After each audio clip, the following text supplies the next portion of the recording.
If you follow and implement the concepts of this lesson, I promise you that your reading speed will increase by at least 50%. Most of the ideas shared in this lesson are common sense, but they are not used by the vast majority of the students. First concept: have your vision checked. It's absolutely essential that you wear proper prescribed glasses if you need them while reading.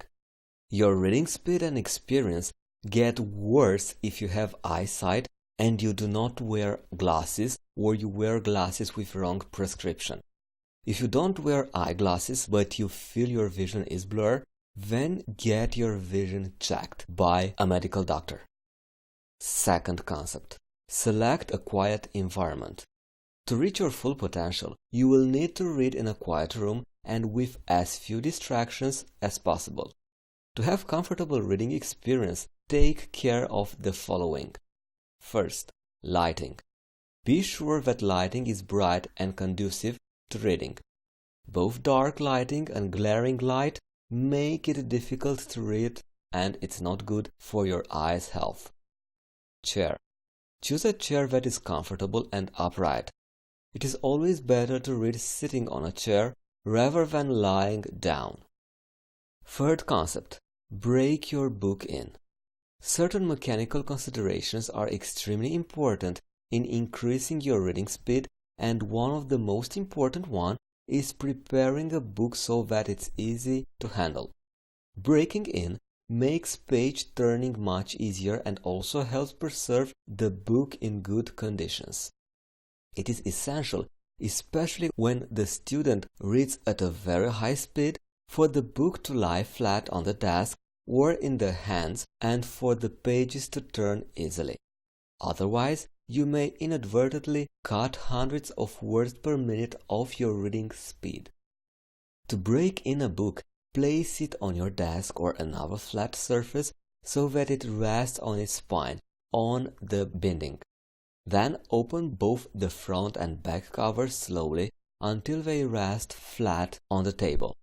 Continue to hold up the pages of the book at right angles to the table. Allow a few pages from each side of the book to flop down toward the desk, and run your thumb or a finger down the inner margin against the inner binding to flatten the pages out. Continue this flattening process until the entire book is open on the table, parted approximately midway through the pages. Then, flip through the upper and lower corners of the pages of the book, and you would through a deck of cards to make them more flexible for page turning. Fourth concept: become an active page turner.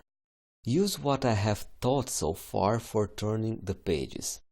If you are using right hand as a pacer, then use your left hand to turn pages.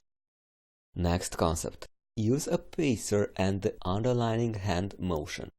Use a pacer and the underlining hand motion as taught so far. This is very important.